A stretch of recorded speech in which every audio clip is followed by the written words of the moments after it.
I can tell you straight up right now, if you did not like the first one, you will not like this one. Hello, it's me, it's Goohee, and welcome. Today we're talking about the game that just came out, DyingLight 2 Stay Human. I'm a little bit shy of 10 hours in this game, so it's gonna be a little bit of a first impressions review for you guys. And hopefully by the end of it, you'll know whether or not this is a game for you. First and foremost, I wanna do a comparison from the first to the second game for those of you that played the first one. And then I wanna move on to a short review / explanation / information thing. Guys, with videos like this, I always take the time to make chapters. So if there's something you really don't want to see or something you're really excited to look into, go ahead and take a look at those. Before we start, I have a quick disclaimer. I have a confession. I'm a huge fan of the first Dying Light and have been waiting for this game for a while, so I might have a little bit of a biased opinion. But I will do my best to give you guys more information than opinion, and I will make it clear when it is information and when it is opinion. Comparing Dying Light to Dying Light 2 Staying Human. The story of Dying Light was a very linear story, even though it was an open world game. In Dying Light 2, you can tell from the beginning that there's going to be an emphasis on choices, and it's got a little bit more of a branching storyline. Something that both games do the same is give you really interesting characters and really interesting character developments that you get to fall in love with or hate certain characters over time for. Dying Light incorporated parkour aspects into a zombie survival horror story game. It still feels very much like the same formula in Dying Light 2. Comparing the parkour, I can say one is a hard-boiled egg and the other is a soft-boiled egg. You're asking yourself, Goohee, what the fuck does that mean?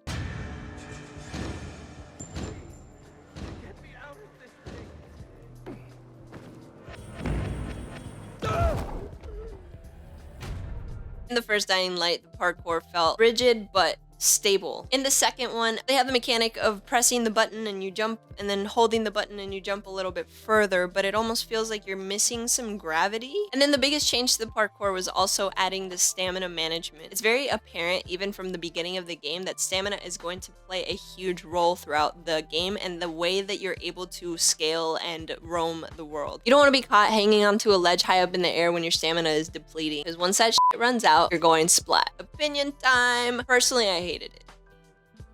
To be fair though, I don't like that mechanic in really any game. I understand they were trying to add a challenge to the parkour and the scaling portion of the game, but one of my favorite things to do in the first Dying Light is just be a complete badass parkour man and not have to worry about what is going on with my stamina. Now, I will say one thing, it is very easy early on in the game to get these things called inhibitors, which you can put towards upgrading either your stamina or your health. So overall, I have to rate the parkour in Dying Light a little bit higher than I would Dying Light 2. But of course, that could change. I'm very early on in the game. Like I said, a little shy of 10 hours, so there's a lot of abilities that I have yet to unlock. They brought back some of the same types of zombies that have been mutated, which was pretty cool. Also, now the clothing has attributes, but I haven't really paid attention to it, and it hasn't made a big difference in the way that I've been playing the game. Another feature that they added that I wasn't really fond of was your resistance meter for when you're out and about at night. The first Dying Light really emphasized if you go out at night, you get more XP, and it's scary, and there's these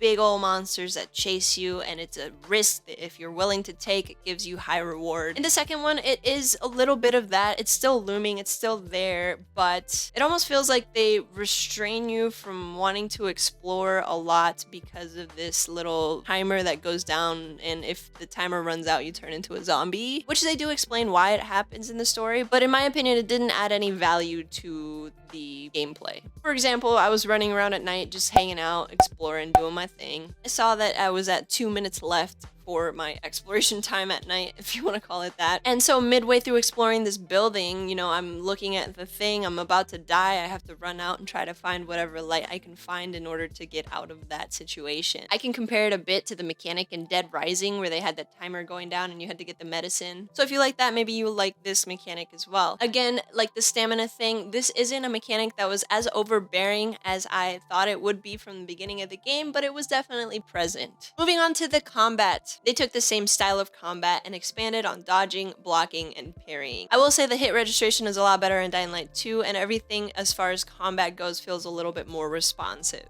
So combat, Dying Light 2 rates a little bit better than Dying Light 1. As you knew in Dying Light 1, the weapons had durability, you could repair them and upgrade them. Dying Light 2 does bring crafting back, but it brings it back with mods. And repairing weapons isn't as easy as just having the materials to do so. You actually don't unlock that feature until later on in the game. So the only way to repair a weapon in the beginning is to add a modifier to it. I found it best if I found a weapon that I really liked and had good damage and it's swingy, really welly, but I would hold a mod and not apply that mod until the weapon needed a repair so that I could do that auto repair with the modification, which gave it 50% durability back. One thing they did bring back and I was super stoked to see was the slow motion death thing that happens sometimes. You know, when you cut someone's head off and it just like starts flying off and you just see the blood splatter and it's... In the first one, outside of the safe houses, you wouldn't really run into anybody unless you had to rescue them. This city feels a lot more lived in, and not only do you run into zombies when you're out and about, but you also run into people, NPCs that are both hostile and friendly to you. The world is bigger and the setting is beautiful. And yeah, besides the size, the looting, and the exploration, there isn't really much to compare for the setting because it's two completely different places. My main drive behind playing the first game, besides murdering zombies, was the charm, the character development, and the story. And they brought all that back, and I'm excited to see more. Let me tell you about the story. You play as a protagonist named Aiden. The protagonist is looking for his sister. He is what is described as a pilgrim, which is just somebody that's been walking around by themselves and surviving and traveling. They don't really explain it too well in the beginning, but over time, you start understanding the use of the word more and more. But anyway, when he and his sister were younger, they got separated, and he has been looking for his sister ever since. His search then leads him to the city in which you play in. Over time, as you progress, the story also explains his background and why you got separated from your sister, etc., etc. So there's mysteries on both ends of the timeline that eventually will come together at the end.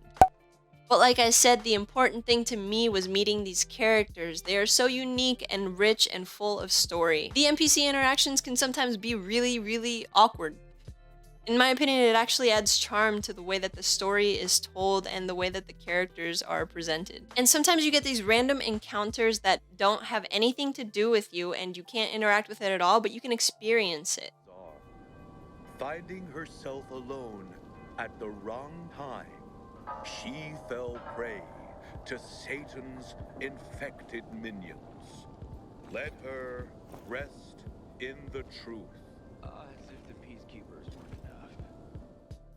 And one of the best things that Techland does is give you these side missions that make for fun, quirky little stories. And they don't feel tedious if you want to do them in order to level up or do whatever, because you have a little story and a little bit of charm to go with them. As far as getting a hang of the way the game plays, it is a little bit overwhelming at times. It throws a ton of information at you all at once, and even as somebody that played the first one, I had to sit there and read through those, informational screens or tutorial screens. But with that being said, you're never lacking of things to do throughout the world. I can tell you that if you do come to enjoy the combat, you'll spend a lot of time just hacking people's heads off. There's a lot of dodging and blocking and pushing and kicking. Now we're getting to the moment that we've all been waiting for. Dramatic pause. Do recommend this game if this is something that you have been wanting to play and have been looking into. Whether or not you played the first game, the story is good, the gameplay is engaging and fun, and there's so much to see and explore that you won't run out of things to do anytime soon. Plus, in the 10 hours that I've played, I haven't encountered any game-breaking glitches, and that is more than I can say for a lot of the games that have been coming out recently. I hope that you enjoyed this little first impressions review thing that I put together. If you did enjoy, don't forget to like, comment, and subscribe. It helps me a ton, but you guys know the spiel. You've been on YouTube before. I hope you guys are having a wonderful night, day, afternoon, whatever time it is in your time zone, and I hope to see you guys in the next video. Bye.